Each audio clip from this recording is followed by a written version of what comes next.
For advertisements, please contact 8125893028. మా mail ID maxtvtelugu@gmail.com. Hi viewers, welcome to max TV. ఈ రోజు మనతో పాటు ఉన్నారు హిమాలయ యోగి శ్రీ స్వామి సిద్ధయోగి గారు. నమస్కారం గురుగారు. నమో నమః. గురుగారు, జాతకంలో గురుచండాల యోగం ఉందంటారు కదా, ఈ గురుచండాల యోగం తొలగించాలంటే ఎలాంటి సాధన చేయాలి? జాతకములో గురుచండాల యోగం గురించి రకరకాల నక్షత్రాల వారి ఒక్కొక్కసారి గురుచండాల యోగం కలుగుతుంది. ఇది కొన్ని విషయాల్లో మంచిదే, కానీ ఆటంకాలు ఎక్కువ ఎదురవుతూ ఉంటాయి.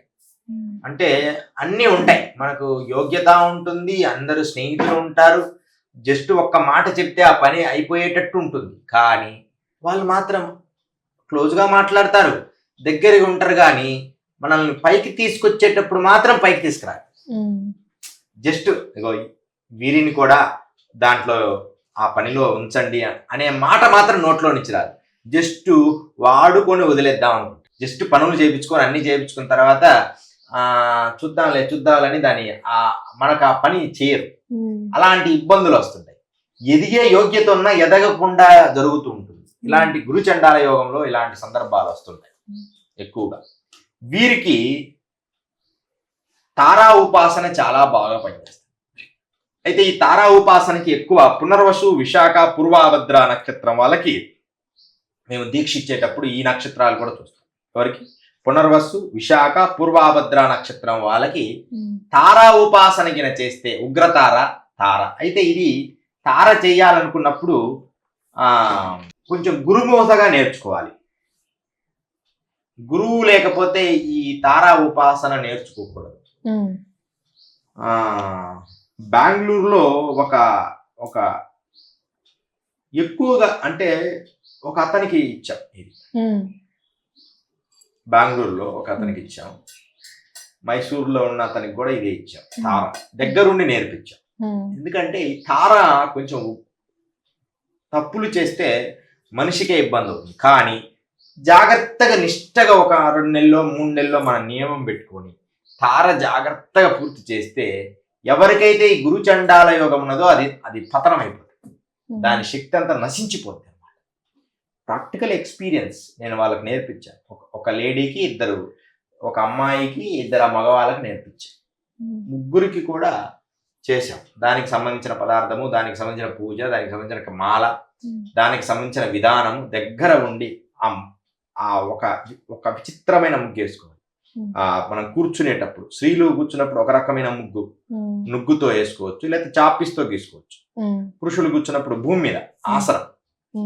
అలా మనం సాధన చేస్తే ఖచ్చితంగా సత్ఫలితాలు అందుతాయి అని ఎంతో మంది ఉదాహరణగా ఎంతో మంది ప్రముఖులు మనతో చేపించుకున్నారు. ప్రాక్టికల్గా వాళ్ళు ఎంత స్థాయి అంటే మనం పేర్లు వాడకూడదని నేను చెప్పలేకపోతున్నా, కానీ దగ్గరుండి వారికి చేయడం జరిగింది. వాళ్ళు ఏ పదార్థం గురువుకు పెట్టాలో ఆ పదార్థం కూడా పెట్టడం జరిగింది. ప్రసాదం వాళ్ళు ముందు గురువుకు తినిపించాలి.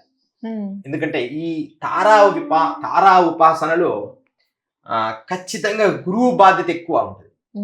వాళ్ళు ఊరికి అనుష్ఠానం చేసినా గురువు తర్పణం ఎక్కువ వదలాలి, గురువు శక్తి తర్పణంగా వదలాలి. అలా చేస్తే తార మంచి సత్ఫలితాలను ఇస్తుంది. ఒకవేళ తారాగిన మనం చేయలేదనుకో, నేను చేయలేకపోతున్నా గురువు గారు అంటే కాళీ ఉపాసన అయినా నేర్చుకోవాలి గురువు వారి దగ్గర. తారా కాళీ ఒకే రకం, ఈమె కూడా ఉగ్ర కాళీ. కాళీ అంటే మళ్ళీ ఇంకా భయంగా ఉంటుంది, కానీ కాళీ అంటే కాళము అనే అర్థము. మంచి కన్నతల్లి లాంటిది. ఇప్పుడు కన్నతల్లి కోపం వచ్చినప్పుడు ఒక రకంగా, ప్రేమించినప్పుడు అన్నం పెట్టడం అంతే ఉంటది కదా. ఆమె కోపం వచ్చినప్పుడు అట్లా ఉన్నట్టు కాళీ లాగా ఉన్నాయి. కాళీ ఉపాసన నేర్చుకోవాలి. అయితే కాళీ ఉపాసన మనము పుష్యమి, అనురాధ, ఉత్తరాభద్ర నక్షత్రం వాళ్ళకి, పుష్యమి, అనురాధ, ఉత్తరాభద్ర నక్షత్రం వాళ్ళకి కాళీ ఉపాసన కూడా మేము అందిస్తుంటాం. ఒకవేళ ఆ నక్షత్రాలు కాకపోయినా కాళీ ఉపాసన అవసరమైన వాళ్ళకి అందిస్తుంటాం. ఒక శిష్యురాలకి నేర్పించాం కాళీ ఉపాసన, పురచ్చరణ కూడా చేపించాం. అయితే అంత సులభం కాదు కదమ్మా, భౌతిక మాయలో ఉంటారు. గురువు అంటే ప్రేమే. సాధనలో కొన్ని ఆటంకాలు, లోటుపాటులు, సాధన సక్రమంగా చేయలేక ఫెయిల్ అయిపోతుంటాయి.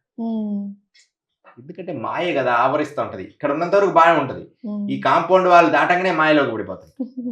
మాయ బలీయమైనది. అది అభ్యాస వైరాగ్యముల చేత నిరోధించాలి. కాళీ ఉపాసన, దీని మీద అద్భుతమైన ఎపిసోడ్స్ నేను చెప్పాను గతంలో. కాళీ ఉపాసన ఎంత గొప్పదంటే ఉజ్జయిని ప్రాంతం నుంచి నా దగ్గర నేర్చుకొని వచ్చారు కాళీ ఉపాసన. అఘోరాలు కూడా, ఇప్పుడు అఘోరాలు అంటే పూర్తి అఘోరంగా నేను లేను కదా, మరి అయినా సరే అఘోరాలు కూడా వజ్రయోలి అని ఒక యోగం ఉన్నది కాళీ ఉపాసన, దాన్ని కూడా నేనే నేర్పించాను. ఇక్కడ నేర్పు అనే దానికి అర్థం ఏంటంటే గ్రేట్ అని కాదు, ప్రాక్టీస్ చేశామని. కాళీ ఉపాసనలో అంత గొప్ప ప్రాక్టీస్ చేశాను.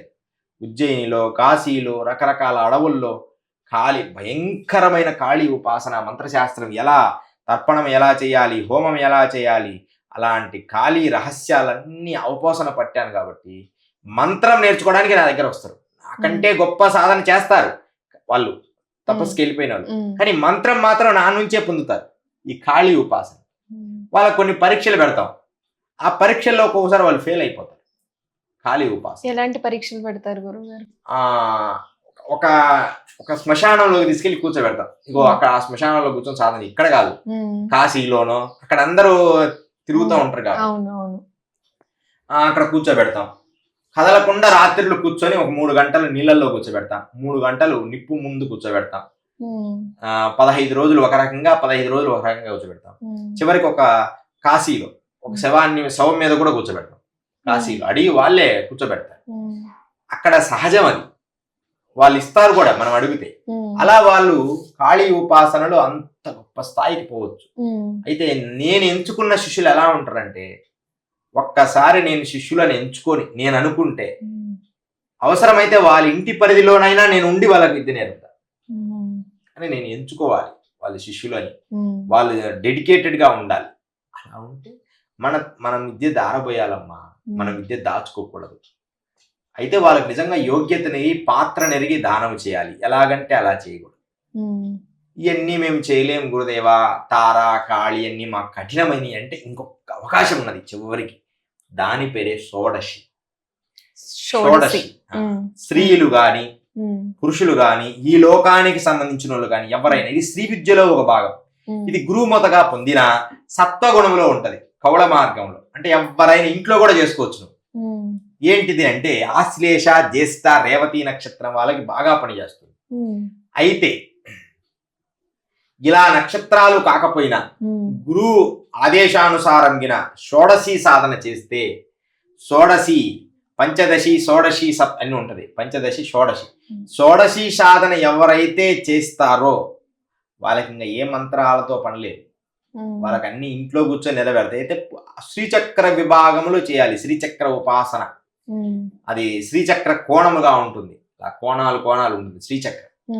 ఆ శ్రీచక్ర ఆరాధనకి చేయగలిగితే షోడశి అనే దేవత ఖచ్చితంగా స్త్రీలకి ఇంట్లో లలితా సహస్రనామం చేసుకున్న, లలితా సహస్రనామం కూడా శ్రీచక్ర ఉపాసనే. ఖడ్గమాల అని ఒక శ్లోకం ఉంది, ఖడ్గమాల. ఈ ఖడ్గమాల కూడా షోడశికి సంబంధించింది.